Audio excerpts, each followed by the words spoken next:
ತಾನೇ ಇದೆ. ನಿನ್ನೆ ರಾತ್ರಿ ಮತ್ತೆ ಎಲ್ಒಸಿಯಲ್ಲಿ ಅಪ್ರೋಚಿಸಿದ್ದ ಗುಂಡಿನ ದಾಳಿಗಳಿದೆ. ರಜೌರಿ, ಪೂಂಚ್, ಕುಪ್ವಾರ ಗಡಿಯಲ್ಲಿ ಪಾಕ್ನಿಂದ ಫೈರಿಂಗ್. ನರಿಬುದ್ದಿ ಪಾಕ್ಗೆ ದಿಟ್ಟ ಉತ್ತರ ನೀಡಿರುವ ಭಾರತದ ಸೇನೆ. ಗಡಿ ಪರಿಸ್ಥಿತಿ ಬಗ್ಗೆ ಸೇನಾ ಮುಖ್ಯಸ್ಥರಿಂದ ಮಾಹಿತಿ ರವಾನೆ. ಕ್ಷಣದ ಮಾಹಿತಿ ಪಡೆಯುತ್ತಿರುವ ಉಪೇಂದ್ರ ದ್ವಿವೇದಿ. ಭಾರತ ಪಾಕ್ ಗಡಿಯ ಏರ್ಪೋರ್ಟ್ಗಳು ಬಂದ್ ಆಗಿದೆ. ಮೇ 10ರವರೆಗೆ ದೇಶದ 20 ವಿಮಾನ ನಿಲ್ದಾಣಗಳು ಬಂದ್. ಜಮ್ಮು, ಶ್ರೀನಗರ, ಲೇಹ್, ಜೋಧ್ಪುರ, ಅಮೃತಸರ್, ಭುಜ್, ಜಾಮ್ನಗರ, ಚಂಡೀಗಢ, ರಾಜ್ಕೋಟ್ ಏರ್ಪೋರ್ಟ್ಗಳ ಸೇವೆಗಳು ತಾತ್ಕಾಲಿಕವಾಗಿ ಬಂದ್ ಆಗಿದೆ. 20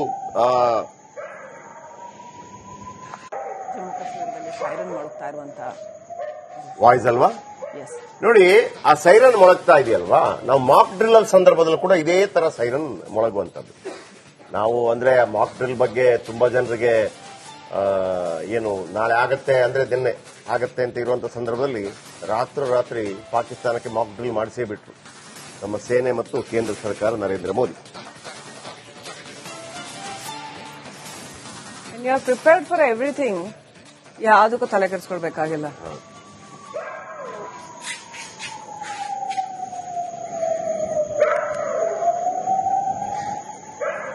ಓಕೆ, ರಂಜಿತ್ ನಮ್ಮ ಜೊತೆ ನೇರ ಸಂಪರ್ಕದಲ್ಲಿದ್ದಾರೆ ಅಂಡ್ ಅಭಿಷೇಕ್ ಕೂಡ ನಮ್ಮ ಜೊತೆ ನೇರ ಸಂಪರ್ಕದಲ್ಲಿದ್ದಾರೆ.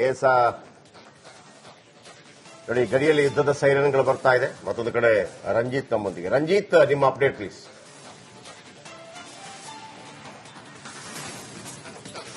ಜಯಪ್ರಕಾಶ್ ಶೆಟ್ರೆ, ಗುಡ್ ಮಾರ್ನಿಂಗ್. ಜಯಪ್ರಕಾಶ್ ಶೆಟ್ರೆ, ನೋಡಿ, ನಿನ್ನೆ ನಡೆದಂತಹ ಭಾರತ ದೇಶದ ಇತಿಹಾಸದಲ್ಲೇ ಮೊದಲ ಬಾರಿಗೆ ನಡೆದಂತ ಅತಿ ದೊಡ್ಡ ಉಗ್ರರ ನಿಗ್ರಹ ಕಾರ್ಯಾಚರಣೆ ಯಶಸ್ವಿಯಾಗಿ ಸುಮಾರು 80ರಿಂದ 100 ಉಗ್ರರು ಮಟಾಶ್ ಆಗಿದ್ದಾರೆ.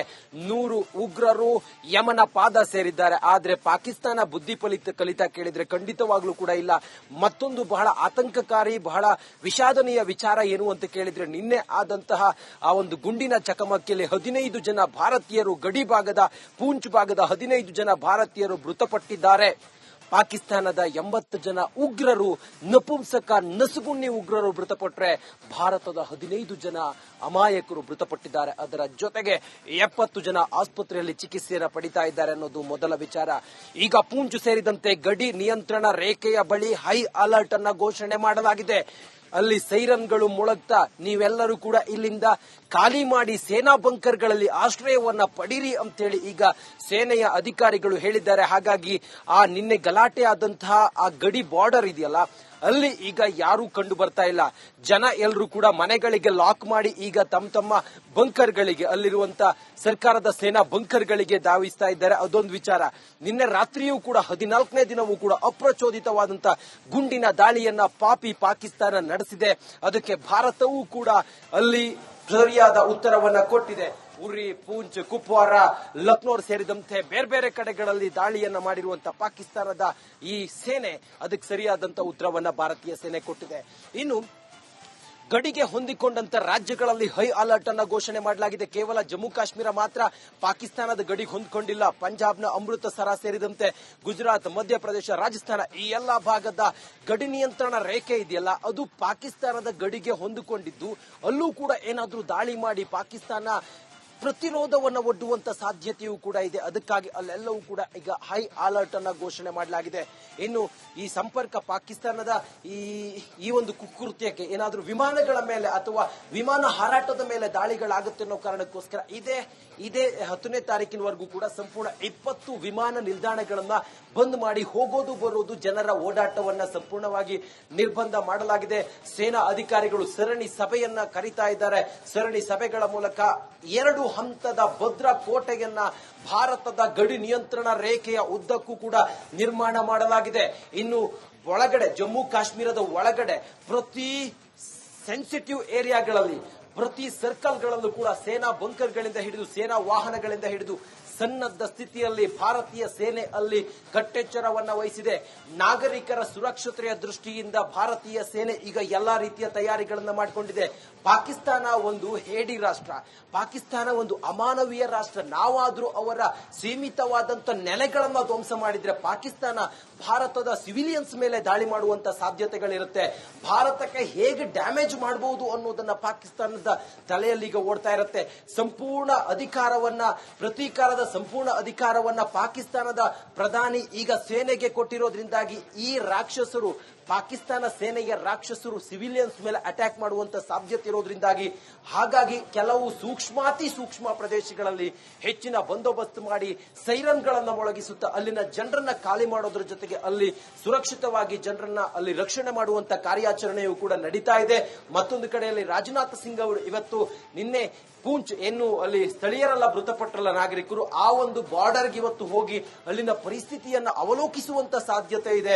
ಹಾಗೆ ಪ್ರಧಾನಿ ನರೇಂದ್ರ ಮೋದಿ ಅವರು ಎಲ್ಲವನ್ನು ಕೂಡ ಈಗ ಸಂಪೂರ್ಣ ಸೂಕ್ಷ್ಮವಾಗಿ ಮಾನಿಟರ್ ಮಾಡ್ತಾ ಇದ್ದಾರೆ.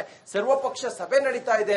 ಭಾರತ ಜಾಗತಿಕವಾಗಿ ಪಾಕಿಸ್ತಾನವನ್ನ ಹೇಗೆ ಬೆತ್ತಲು ಮಾಡಿದೆ ಅನ್ನೋದು ಗೊತ್ತಿರುವಂತ ವಿಚಾರ. ಮತ್ತೆ ಭಾರತ ಅಟ್ಯಾಕ್ ಮಾಡಿದ್ದು ಎಲ್ಲಿ, ಏನು, ಯಾವಾಗ, ಎಷ್ಟು ಗಂಟೆಗೆ, ಎಷ್ಟು ಜನ ಮೃತರಾದ್ರು, ಇದೆಲ್ಲದರ ಮಾಹಿತಿಯನ್ನ ಕಲೆ ಹಾಕಿ ಈಗ ಜಾಗತಿಕವಾಗಿ ನೋಡಿ, ನಾವು ಅಟ್ಯಾಕ್ ಮಾಡಿದ್ದು ನಾಗರಿಕರನ್ನಲ್ಲ, ನಾವು ಅಟ್ಯಾಕ್ ಮಾಡಿದ್ದು ಪಾಕಿಸ್ತಾನ ಸೇನೆಯಲ್ಲ, ನಾವು ಅಟ್ಯಾಕ್ ಮಾಡಿದ್ದು ಪಾಕಿಸ್ತಾನದಲ್ಲಿ ನೆಲೆಕಂಡುಕೊಂಡಂತ ಅಥವಾ ಪಾಕಿಸ್ತಾನ ಪ್ರಯೋಜಿತ ಉಗ್ರರಿದ್ದಾರಲ್ಲ ಅವ್ರ ಮೇಲೆ ನಾವು ಅಟ್ಯಾಕ್ ಮಾಡಿದ್ದೆ ಹೊರತು ಯಾವುದೇ ಸಿವಿಲಿಯನ್ಸ್ ಮೇಲೆ ಅಟ್ಯಾಕ್ ಮಾಡಿಲ್ಲ ಅನ್ನೋದನ್ನ ಭಾರತ ಈಗ ವಿಶ್ವಕ್ಕೆ ಸಾರಿ ಸಾರಿ ಹೇಳಿದೆ.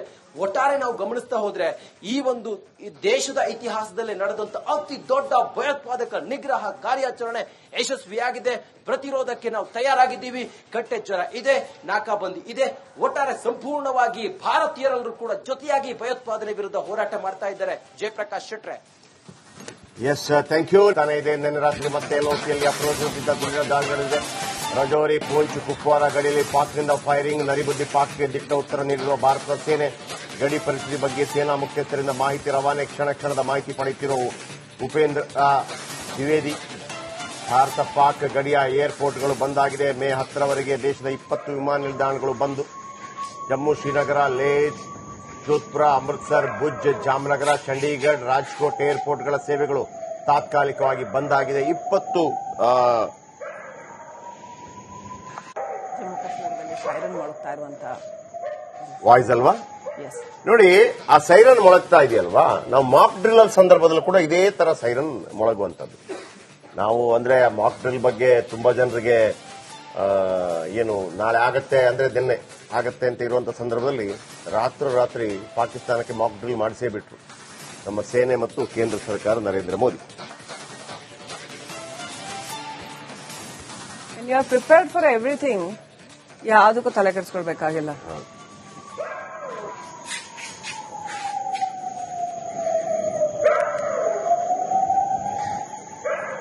ಓಕೆ, ರಂಜಿತ್ ನಮ್ಮ ಜೊತೆ ನೇರ ಸಂಪರ್ಕದಲ್ಲಿದ್ದಾರೆ ಅಂಡ್ ಅಭಿಷೇಕ್ ಕೂಡ ನಮ್ಮ ಜೊತೆ ನೇರ ಸಂಪರ್ಕದಲ್ಲಿದ್ದಾರೆ. ನೋಡಿ, ಗಡಿಯಲ್ಲಿ ಯುದ್ಧದ ಸೈರನ್ಗಳು ಬರ್ತಾ ಇದೆ. ಮತ್ತೊಂದು ಕಡೆ ರಂಜಿತ್ ನಮ್ಮೊಂದಿಗೆ. ರಂಜಿತ್, ನಿಮ್ಮ ಅಪ್ಡೇಟ್ ಪ್ಲೀಸ್.